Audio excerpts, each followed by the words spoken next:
أعوذ بالله من الشيطان الرجيم بسم الله الرحمن الرحيم ألم تر إلى الذين أوتوا نصيبا من الكتاب يشترون الضلالة ويريدون أن تضلوا السبيل والله أعلم بأعدائكم وكفى بالله وليا وكفى بالله نصيرا من الذين هادوا يحرفون الكلم عن مواضعه ويقولون سمعنا وعصينا واسمع غير مسمع وراعنا ليا بألسنتهم وطعنا في الدين ولو أنهم قالوا سمعنا وأطعنا واسمع وانظرنا لكان خيرا لهم وأقوم ولكن لعنهم الله بكفرهم فلا يؤمنون إلا قليلا صدق اللہ العظیم۔ بزرگوں، پیارے بھائیوں، گفتگو ہماری گزشتہ مرتبہ چل رہی تھی وضو کے بارے میں، بلکہ تیمم کے بارے میں، نشے کی حالت میں نماز نہ پڑھنے کے بارے میں، اور سورہ نساء جہاں سے شروع ہوئی ہے وہاں سے مسلمانوں کو ہدایات دی گئی، عورتوں کے ساتھ کس طرح رہا جائے، کس کے ساتھ شادی کر سکتے ہیں، کس کے ساتھ نہیں کر سکتے، یہ سارے احکام بیان کیے گئے۔ اب چونکہ قرآن مجید کے اندر اللہ تعالیٰ نے احکام شرعیہ بیان کیے ہیں، اور ظاہری بات ہے انسان کی طبیعت ایسی ہے کہ ایک چیز پڑھ پڑھ کے تھک جاتا ہے، تو پھر اس کو کچھ ٹاپک چینج کیا جاتا ہے۔ اسی لیے ہمارے ائمہ کرام کے بارے میں، امام محمد رحمۃ اللہ علیہ کے بارے میں آتا ہے کہ وہ جو فقہ کی اور حدیث کی کتابیں پڑھتے تھے اور مسئلے نکالتے رہتے تھے، پھر تھک جاتے تو کچھ شعر شاعری بھی نکالتے تھے تاکہ مائنڈ فریش ہو ہیں۔ تو قرآن مجید بھی انسان کی طبیعت کا خیال کرتا ہے۔ اللہ تعالیٰ نے ہم لوگوں کے مزاج کی بھی رعایت کی، اس لیے یہاں سے ایک الگ قسم کا ٹاپک شروع ہو رہا ہے۔ وہ یہ ہے کہ اس سے پہلے تو ایمان والوں کے شرعی احکام بتلائے تھے، اب یہاں دشمنان اسلام کے بارے میں کچھ باتیں بتلائی جاتی ہے کہ ان کے دھندے کیا تھے، وہ مسلمانوں کے ساتھ کیا کرتے تھے۔ انہوں نے اسلام سے لوگوں کو کاٹنے کے لیے، اسلام سے دور کرنے کے لیے کیا کیا سازشیں رچی اور کیا کیا انہوں نے کھیل کھیلے۔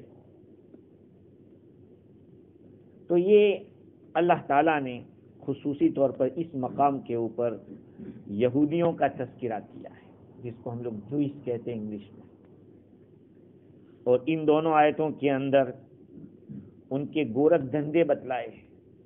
ترجمہ دیکھیے اللہ تعالیٰ کیا فرماتے ہیں، أَلَمْ تَرَ إِلَى الَّذِينَ أُوتُوا نَصِيبًا مِنَ الْكِتَابِ، اے مخاطب، تو نے کیا نہیں دیکھا ان لوگوں کو جن کو کتاب کا ایک بڑا حصہ دیا گیا، یشترون الضلالۃ ویریدون ان تضلوا السبیل، وہ گمراہی کو خریدتے ہیں، گمراہی کو اختیار کرتے ہیں، اور وہ چاہتے ہیں کہ تم لوگ صحیح راستے سے بھٹک جاؤ۔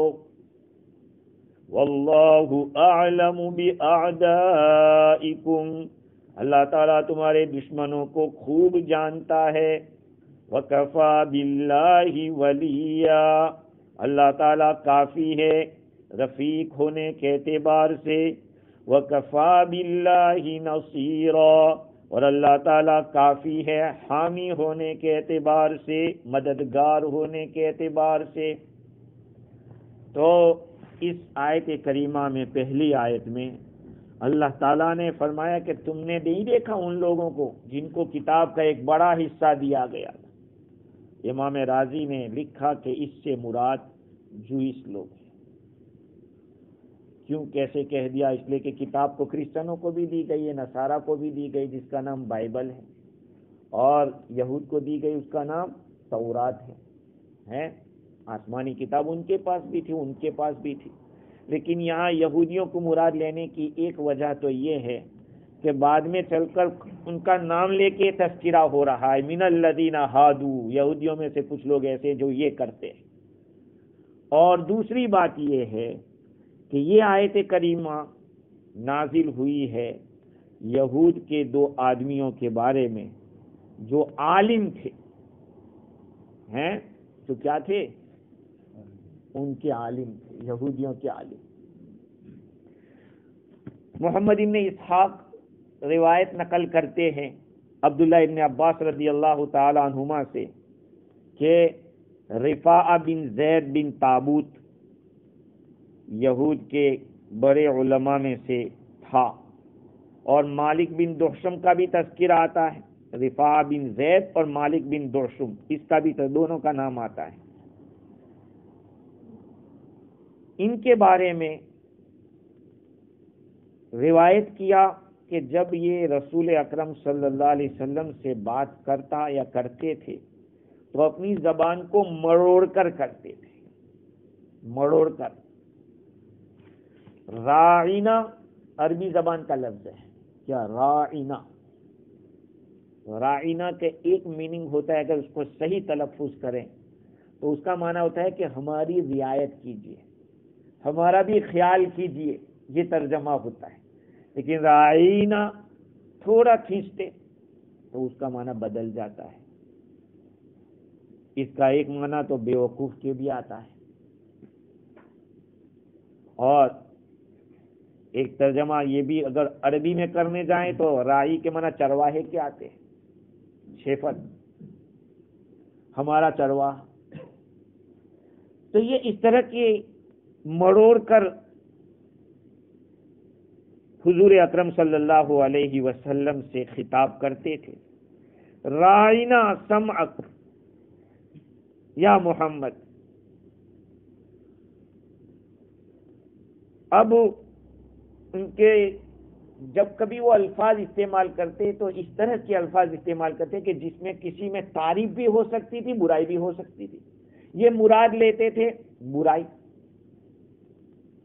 ایسا میننگ لیتے تھے کہ آپ ہمارے اپنے کان کا لحاظ رکھیے یا ہماری رعایت کیجیے، ہم آپ کی بات کو سمجھنا چاہتے ہیں۔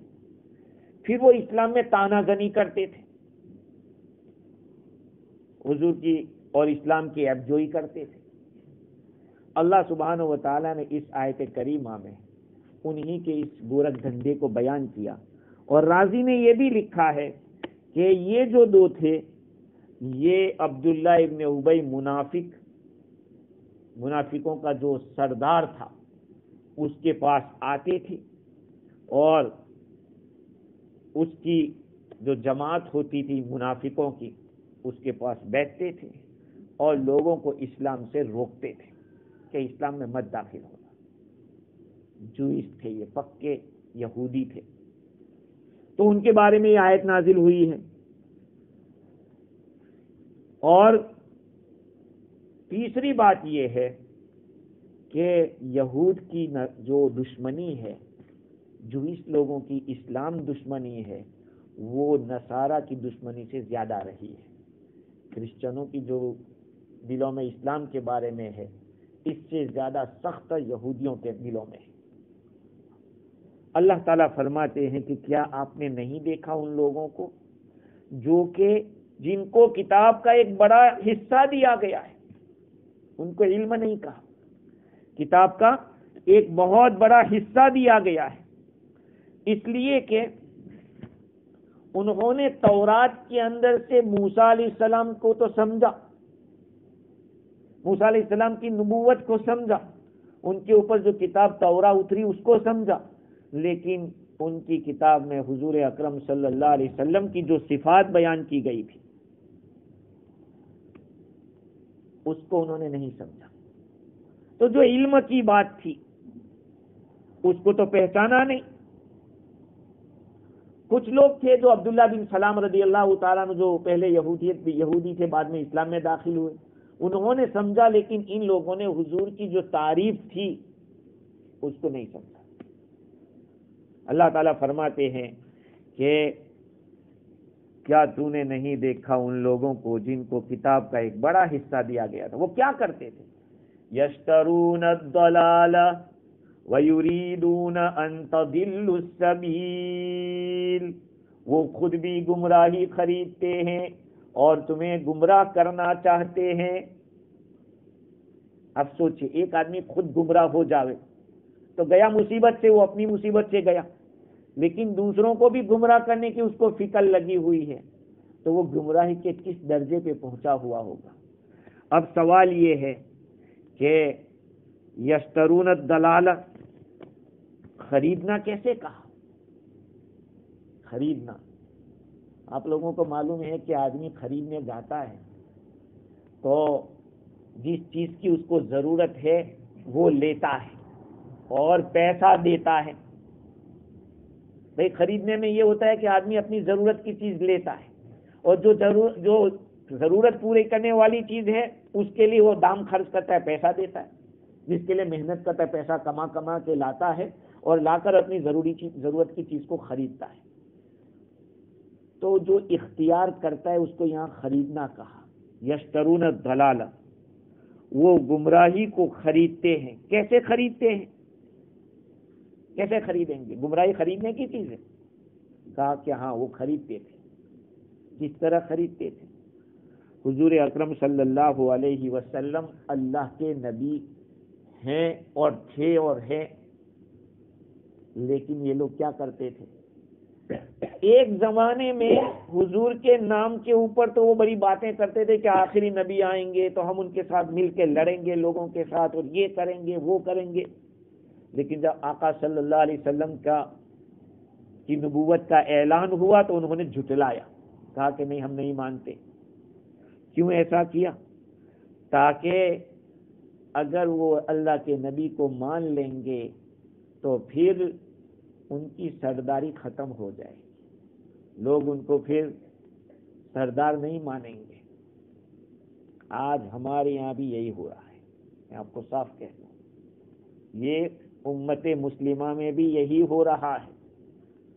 جو غلط باتیں چلتی آ رہی ہو، اگر کوئی اس کو ختم کرنے کی فکر کرے تو پھر اس کو کیا کہا جاتا ہے؟ اس کو غلط کہا جاتا ہے۔ ارے اتنے سال سے چلتا ہے اور یہ پتہ نہیں مفتی آ کے کیا کیا بات کر رہا ہے، تو پھر ہم کو کوئی پوچھے گا بھی نہیں ہے، ہم کو کوئی نہیں پوچھے گا۔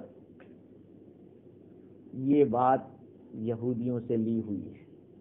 ان لوگوں کو تحفے تحائف ملتے تھے، ہدیہ ہدایہ ملتے تھے، وہ رشوت لیتے تھے، اور لفظ اشترا میں خریدنے کے معنی ترجیح دینا۔ ترجیح جانتے ہو؟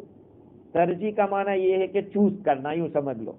ان کے پاس دین کی باتیں پہنچی تھی لیکن انہوں نے اس کو چھوڑ دیا اور گمراہی کی باتوں کو لیا تاکہ لوگوں سے پیسے بناوے۔ یہی تو ہو رہا ہے۔ اسلام کی مسلمانوں کے بھی بہت سارے ایسے فرقے ہیں جہاں بدعتیں چل رہی ہیں، وہ لوگ یہی کر رہے ہیں۔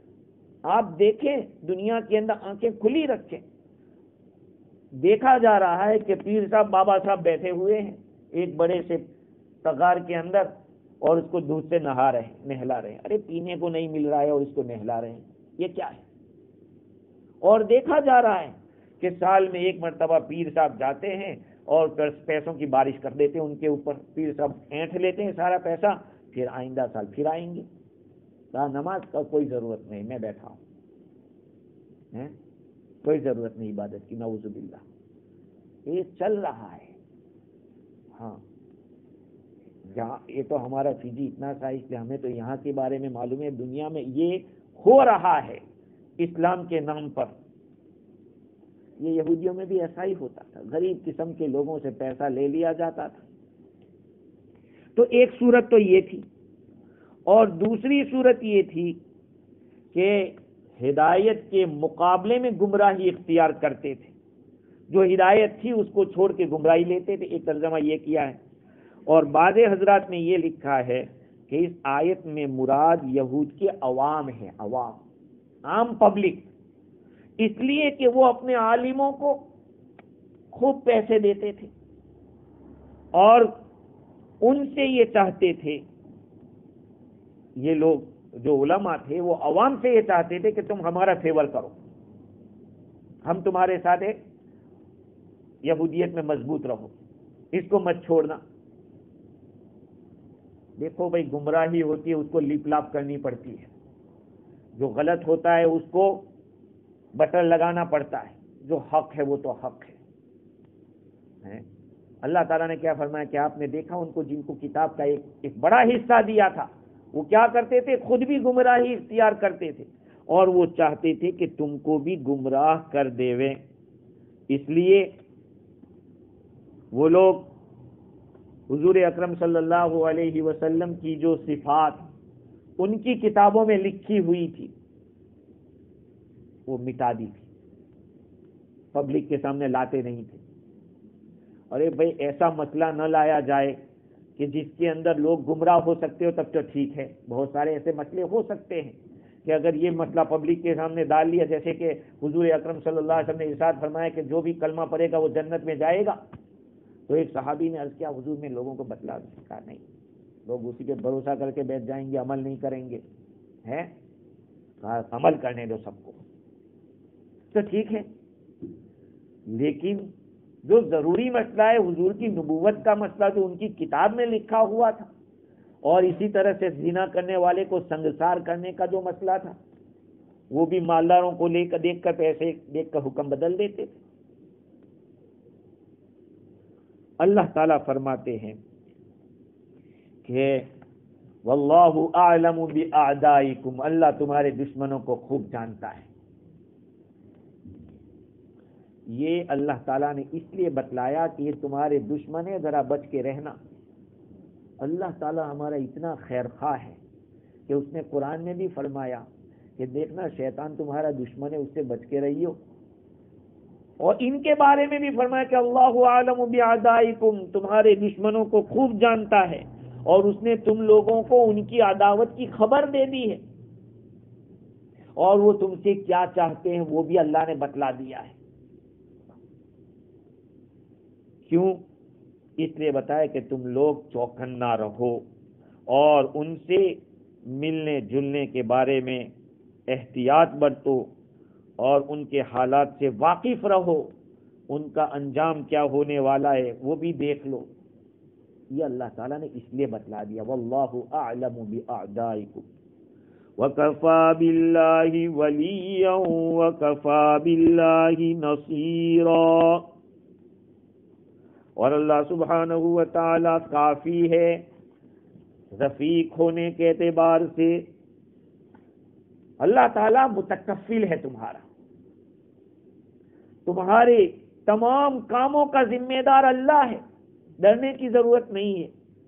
وہ تمہاری مصلحتوں کو جانتا ہے اور وہ تم سے محبت کرنے والا ہے۔ اللہ تعالیٰ تم سے محبت کرتا ہے، اللہ کو تم سے محبت ہے، ایمان والے سے محبت ہے، اسی لیے تو یہ سب باتیں بتا دی تھی۔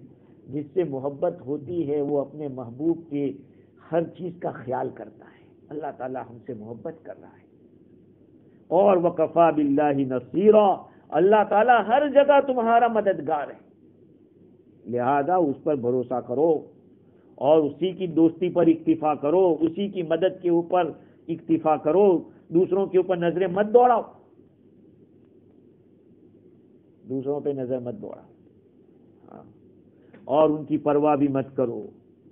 وہ تمہارے ساتھ جو برا معاملہ کر رہے ہیں اس کا بھی بہت زیادہ خیال مت کرو۔ اللہ تعالیٰ تمہارا مددگار ہے، وہ تم کو کافی ہو جائے گا ان کے شر کو، ان کے مکر کو دیکھو وکفا باللہ ولیہ وکفا باللہ نصیرہ، اللہ کافی ہے دوست ہونے کے اعتبار سے، اللہ کافی ہے مددگار ہونے کے اعتبار سے۔ دیکھنے جائے تو اس میں وعدہ بھی ہے اور وعید بھی ہے۔ ہم ان کے دوست ہیں، کیا مطلب؟ اس میں وعدہ بھی ہے کہ بھائی کچھ بھی کام ہوگا تو ہم ہیں، اور دشمن کے لیے وعید بھی ہے کہ بھائی اس کا دوست تو اللہ ہے، اللہ نے دوستی کا اعلان کیا کہ میں ان کا دوست ہوں، میں کافی ہوں ان کے لیے، تو اس میں وعدہ بھی ہے اور وعید ہے۔ یہاں پہ ایک بات اور یاد رکھنی چاہیے، جس کو بطور اشارے کے تفسیر روح البیان میں لکھا ہے کہ جس آدمی کو اللہ تعالیٰ کی طرف سے کتاب کا علم دیا گیا ہو، ظاہری علم دیا گیا ہو، اور اس کو اس کے اسرار اور حقائق نہ معلوم ہو، اور وہ علماء سو کے ساتھ رہتا ہو۔ علماء سو، دیکھو یاد رکھو، علماء دو طرح کے ہوتے ہیں، ایک علماء خیر اور ایک علماء سو۔ علماء خیر کے معنی صحیح علماء، علماء سو کے معنی برے علماء۔ حدیث میں آیا ان خیر الخیار خیار العلماء وشر الشرار شرار العلماء کما قال، سارے لوگوں میں سب سے بڑھیا لوگ اچھے عالم ہیں، اور نالائقوں میں سب سے زیادہ نالائق برے عالم ہیں، برے عالم۔ تو تفسیر روح البیان نے لکھا کہ وہ لوگ ہیں جو دین کے معاملے میں مداہنت کرتے ہیں۔ مداہنت جانتے ہو؟ فضائل اعمال میں بھی یہ لفظ آیا ہے۔ مداہنت کیا لفظ بنا ہے؟ دہنن سے۔ دہن کے معنی تیل، عربی میں دہنن کے معنی تیل۔ تیل کیوں لگاتے ہیں؟ بٹر کیوں لگاتے ہیں؟ نرمی کے لیے، کسی چیز کو نرم کرنے کے لیے تیل لگایا جاتا ہے۔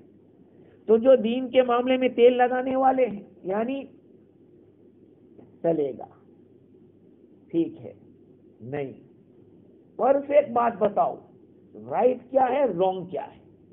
آج ہم لوگ اسی لیے یہاں پیچھے ہیں کہ ہم نے عالموں کو اس طرح کی اجازت عام نہیں دی کہ تم جو صحیح ہے وہی بولنا۔ ہمارا حال یہ ہوتا ہے کہ اگر صحیح بولتے ہیں تو یہ کیا کہتا ہے، ارے یار یہ بات نہیں کرنی تھی، تو دوسرے کو پکڑنا چاہیے، پھر کب کرے گا یہ بات۔ لیکن ہم بھی کہتے ہیں کہ ہاں یار صحیح تھا۔ اللہ تعالیٰ نے ہمیں دماغ دیا ہے، عقل دی ہے، سمجھداری دی ہے، اس لیے حق پر قائم رہنے کے لیے نبیوں نے مار ایسے نہیں کھائی ہے۔ نبیوں نے حق کے خاطر مار کیوں کھائی؟ دشمنیاں کیوں کی رشتہ داروں سے؟ کیا ان کو رشتہ دار پیارے نہیں تھے؟ ابو جہل، ابو طالب، ابو لہب، یہ سب کیا تھے؟ اسلام میں داخل نہیں ہوئے، لیکن حضور صلی اللہ علیہ وسلم نے بالکل کھل کر باتیں کہی، جو حکم آیا پورا کیا اس کو۔ اس لیے کہا کہ علماء سو وہ لوگ ہیں جو دین کے معاملے میں حرص رکھتے ہیں، دنیا کی لالچ کی وجہ سے، مال کی لالچ میں، یا عہدے کی لالچ میں، سرداری کے یا لوگوں میں عزت کے لالچ میں، عزت کی محبت میں۔ اس لیے یاد رکھو یہ دو چیزیں بہت خطرناک ہیں، جس میں یہ دونوں چیزیں ہیں، خود بھی گمراہ ہے اور دوسروں کو بھی گمراہ کرتے جا رہا ہے۔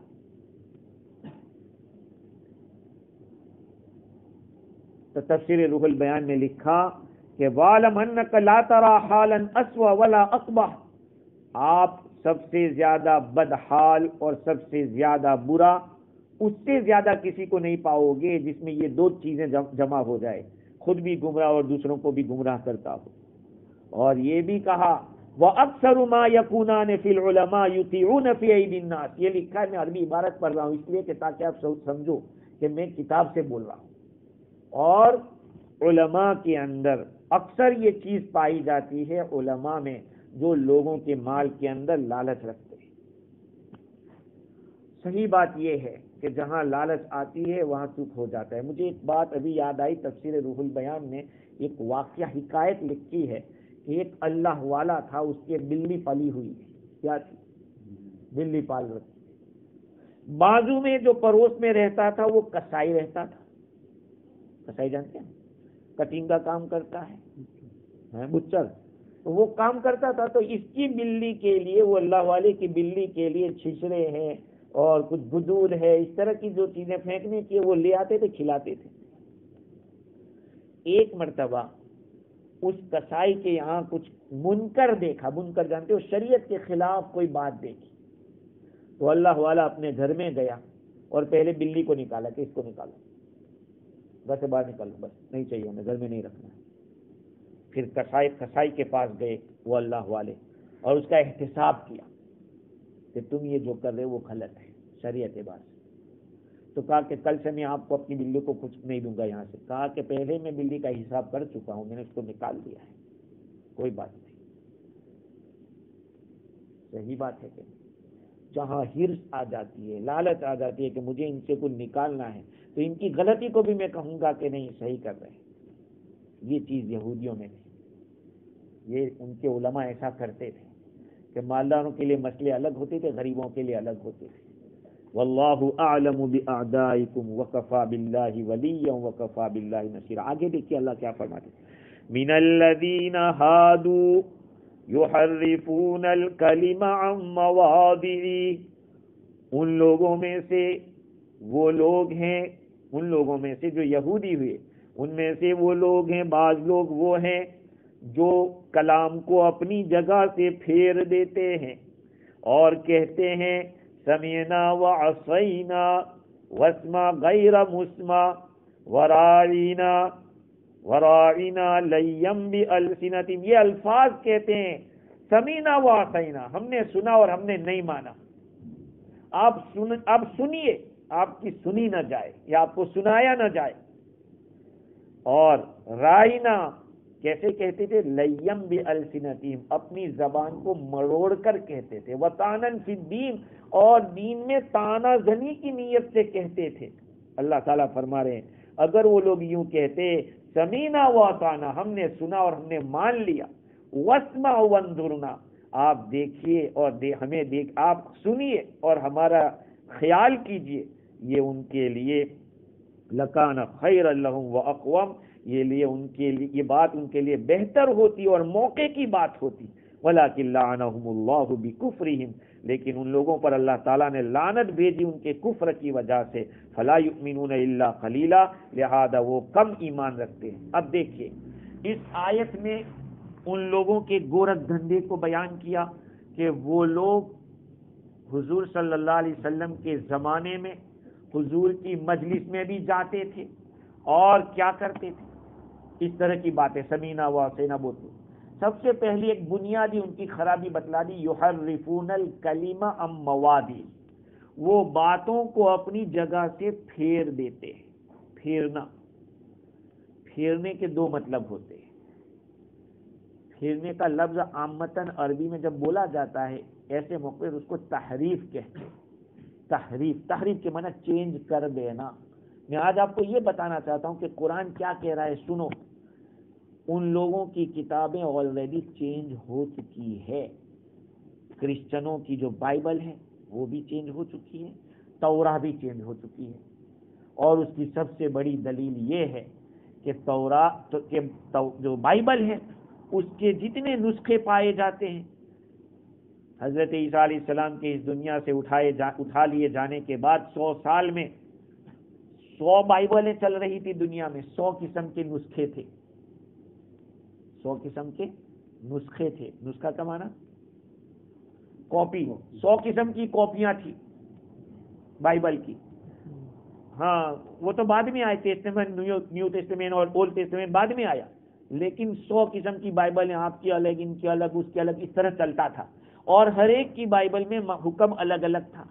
تو اگر وہ چینج نہ ہوئی ہوتی تو پھر تو سب کا سیم ہونا چاہیے۔ آج ہمارا قرآن ہے، اللہ تعالیٰ نے وعدہ کیا، چیلنج پھینکا ہے کہ قیامت اللہ اس کی حفاظت کرے گا، تو چاہے انڈونیشیا کا حافظ لے آؤ، ملیشیا کا لے آؤ، یا کہیں نیوزی لینڈ آسٹریلیا کا لے آؤ، فجی کا لے آؤ، قرآن تو سیم ہی پڑے گا۔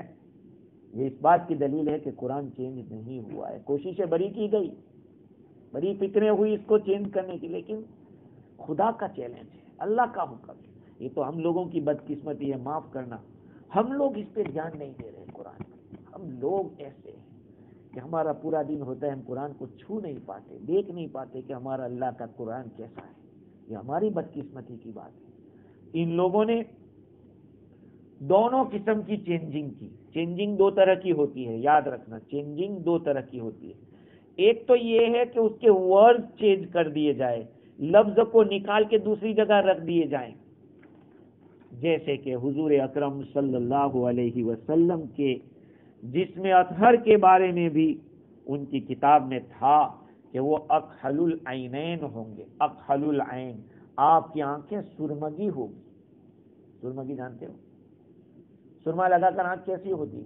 کہ حضور کو بغیر سرما لگائے بھی ایسی لگتی تھی جیسے سرما لگا ہوا ہے. سرمگی آنکھیں کہتے ہیں. اور پھر ربع، حضور کا قد مبارک درمیانی تھا، اور چہرہ بھی آپ کا بہت ہی زیادہ حسین تھا. بال کے بارے میں بھی جعد الشعر. اب جب حضور اکرم صلی اللہ علیہ وسلم مدینہ منورہ تشریف لے گئے تو ان لوگوں نے حسد کیا. اپنی کتاب میں دیکھا کہ ویسے ہی ہے یہ، تو انہوں نے چینج کیا. جہاں حضور کے بارے میں اکحل العین لکھا ہے تو کہا ازرق، نیلگوں آنکھیں، چینج کر دیا. آپ درمیانی قد تھے تو کہا کہ طویل القد تھے، طویل القد ہوں گے. اور گھنگریالو بال والے، یہ کہا. اس کے ساتھ انہوں نے اپنے جو نچلی ککشا کے لوگ تھے، نچلے لیول کے لوگ تھے، ان کو کہا کہ یہ وہ نہیں ہے، یہ آئے ہیں وہ نہیں ہے جو ہماری کتاب میں لکھا ہے. تو لوگوں کے سامنے اس مسئلے کو گدمد کر دیا. گدمد کا معنی مخلوط کر دیا، گڑبڑ کر دیا. اور یہودی میں بھی ایسا ہے، وہ اپنے عالموں پہ ایسی اندھے بھروسہ کر لیتے ہیں، سمجھے؟ ہاں، آج کا زمانہ میرے بھائیوں نالج کا زمانہ ہے. ہاں، اگر آپ پورا علم تو نہیں لے سکتے نیب سے، لیکن کچھ نہ کچھ رہنمائی ضرور حاصل کر سکتے، اور کر کے اپنے علماء سے پوچھیں. ہاں، اپنے علماء سے پوچھنا چاہیے، اور کوئی منع نہیں ہے. ایک دفعہ نہیں 10 دفعہ پوچھیں، اپنے علماء سے تحقیق کیجئے کہ اس مسئلے میں کیا ہے. کیونکہ ہمارے بھی بہت سارے مسئلے ایسے چل پڑے ہیں. کبھی کبھی یا تو تحقیق کیے بغیر بات کرنے کی وجہ سے ہوتا ہے. لوگ فون کرتے. ابھی کچھ دنوں پہلے کی ایک بات کرتا ہوں، ایک صاحب ہیں وہاں، ہمارے دوست ہیں جہاں میں پہلے بیان کرتا تھا انڈیا میں. انہوں نے ایک آڈیو بھیجا کہ مفتی صاحب یہ بیان سن کے مجھے بتاؤ کہ اس میں گڑبڑ کیا ہے. تو انہوں نے یہ کہا تھا کہ آدمی کو جمعہ سے پہلے دفن کر دینا چاہیے اگر جمعہ کے دن انتقال ہوا ہے، تاکہ اس کو فضیلت حاصل ہو. تو کہا یا مجھے اس میں کچھ گڑبڑ لگ رہی ہے. میں کہا گڑبڑ ہے، روح نکلتی ہے اس کا اعتبار ہے. روح نکلتی ہے اگر جمعرات ختم ہو جائے اور مغرب ہو جائے، وہاں سے جمعہ کا دن شروع ہو جاتا ہے. تو دوسرے دن غروب سے پہلے اگر کسی کی روح نکلی ہے تو کہا جائے گا کہ اس کو جمعہ نصیب ہو گئے. آپ چاہے دفن سیٹرڈے کو ہو یا سنڈے کو، وہ دوسری بات ہے. اصل تو روح نکلنا ہے. روح نکلی، اس کو جمعہ نصیب ہو گیا اور اس کو وہ فضیلت حاصل ہو گئی. تو کبھی تحقیق کرنی چاہیے. بغیر تحقیق کے پھر وہی سنی سنائی پہ ہم چلتے رہیں گے تو کیا ہوگا. ان لوگوں کا حال یہ تھا کہ وہ کتاب کے الفاظ کو چینج کر دیتے. جیسے میں نے ابھی بتایا کہ آپ صلی اللہ علیہ وسلم کے بارے میں تھا کہ آپ درمیانی قد تھے، اور رنگ کے بارے میں کہا کہ حسن الوجہ، حضور تو بہت خوبصورت تھے. تو انہوں نے کہا کہ اسمر اللون، گیہوں کلر کے تھے. یہ سب چینج کیا الفاظ. اور کبھی کیا کیا، کبھی انہوں نے معنی جو تھا اس معنی کو چینج کر دیا. جیسے کوئی آوے تو ایسا کہے آ گئے، آ گئے. دیکھو دونوں میں فرق ہوا نہیں. آ گئے تو اور کہا آ گئے، غصے میں کہا تھا آ گئے، تو یہ معنی بدل گیا. ایسے ہی یہ لوگ معنی بدل دیتے تھے. کوئی مالدار آدمی زنا کرتا تو کہا کہ اس کو تو 100 پورے لگا دو، کام چل جائے گا. حالانکہ ان کی کتاب میں لکھا ہے کہ رجم ہے، اس کو بھی سنسار کیا جائے گا، جیسے ہماری شریعت میں اسلامی حکومت ہو اور اگر شادی شدہ آدمی زنا کر لے تو اس کو سنسار کیا جائے، وہ اس طرح سے بدل دیتے تھے۔ اور اس میں میرے بھائیوں کوئی شک کی بات نہیں ہے، میں بہت ہی وثوق کے ساتھ اور اعتماد کے ساتھ کہہ رہا ہوں کہ ہندوستان کے اندر بلکہ ساؤتھ افریقہ میں بھی جب ان کے پادریوں کے ساتھ ڈیبیٹ ہوئی، آپ دیکھ سکتے ہیں دیدات احمد دیدات کی جو ڈیبیٹ ہے اس میں ان کو کان پکڑوائے ہیں، اور مولانا کیرانوی رحمۃ اللہ علیہ نے ہندوستان کے اندر بڑے بڑے پادریوں کو انگریزوں کے زمانے کے اندر ایسے ان کو تلوے چٹوائے اور ان کو اس طرح سے دانت کھٹے کیے کہ ان لوگوں کو ماننا پڑا۔ اور ایک بات یاد رکھو، ایک مسٹک اگر آپ قبول کرتے ہیں تو آپ کو 100 مسٹک قبول کرنا پڑے گی۔ انہوں نے کچھ جگہوں پہ قبول کیا کہ ہاں یہاں پہ چینجنگ ہوئی ہے، کہا کہ ایک چینجنگ تم اگر مانتے ہو تو تمہاری بات ہماری بات ثابت ہو جاتی ہے اور تمہاری بات غلط ہو جاتی ہے۔ ایک غلطی اگر ثابت ہو جائے کہ یہاں چینج ہوا ہے تو پھر پوری کتاب قابل اعتبار نہیں رہتی۔ آپ لوگ پڑھتے کہاں، کتابیں دیکھتے کہاں، کتاب خریدنے کا موقع کس کے پاس ہے؟ اس لیے کہ ہم تو مسلمان ہیں، ہمیں کا علم کی ضرورت ہے۔ دیکھیے ان کی کتابیں چینج ہو چکی ہیں، بائبل بھی چینج ہو چکی ہے، تورات، اس میں بھی قرآن نے کہا ہے کہ حضرت عیسیٰ علیہ السلام نے اپنی قوم کو فرمایا تھا کہ میرے پیچھے ایک نبی آئیں گے جس کا نام احمد ہوگا۔ حضور کے 2 نام ہیں خاص طور پہ مشہور، محمد اور احمد، ایک ان کی والدہ نے رکھا ہے، ایک ان کے دادا نے رکھا ہے، 2 نام محمد اور احمد۔ خیر، تو اللہ تعالیٰ فرماتے ہیں کہ یہودیوں میں سے کچھ لوگ وہ ہیں جو کلام کو اپنی جگہ سے پھیر دیتے ہیں، وَيَقُولُونَ سَمِعْنَا وَعَصَيْنَا۔ کیسے وہ پھیرتے تھے؟ لکھا ہے یہاں پر کہ بغوی نے لکھا ہے، ابن عباس رضی اللہ عنہ فرماتے ہیں کہ یہودی لوگ رسول اللہ صلی اللہ علیہ وسلم کے پاس آتے تھے اور حضور سے سوال کرتے تھے کسی بھی معاملے میں، آپ ان کو جب بتلاتے تھے تو یہ لوگ آپ صلی اللہ علیہ وسلم کی بات کو ایسا لگتا تھا کہ یہ لوگ لے رہے ہیں، یعنی مان لیا، لیکن جب حضور کے پاس سے جاتے تھے اپنے دوستوں کے پاس تو بات کو الٹا کر کے پیش کرتے تھے، حضور کی بات کو چینج کر دیتے تھے۔ ایک صورت یہ ہوتی تھی، اور دوسری صورت یہ ہے کہ اس کا تورات کے اندر جو الفاظ ہوتے تھے اپنی مرضی کے مطابق لکھ دیتے تھے، جیسے کہ اس امت کے بارے میں جو فضائل ان کی کتابوں میں لکھے، یہاں تک کہ آپ کو معلوم ہونا چاہیے حضرت عمر رضی اللہ تعالیٰ عنہ کی شکل لکھی ہوئی تھی ان کی کتاب میں کہ بیت المقدس کو کون فتح کرے گا۔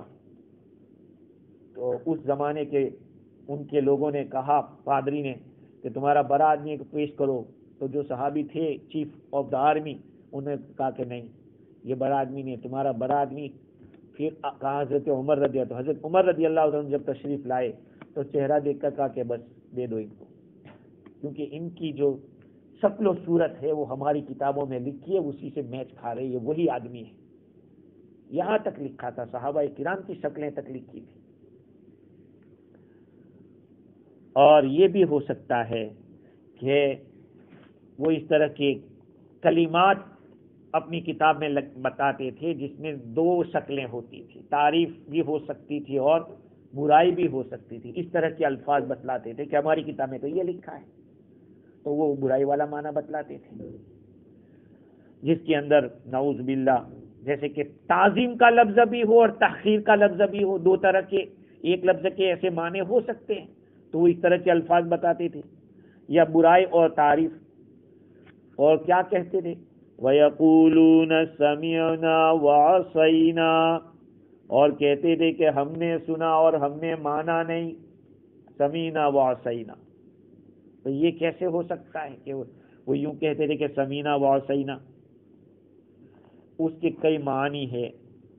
ایک مطلب تو یہ ہے کہ اپنے ساتھ حضور کے سامنے تو کہتے تھے کہ سمینا، اور اپنے دوستوں کے پاس جا کے کہتے تھے عصینا، ہم نے سنا تو ہے لیکن ہم نے مانا نہیں ہے ان کی بات۔ ایک مطلب یہ ہے۔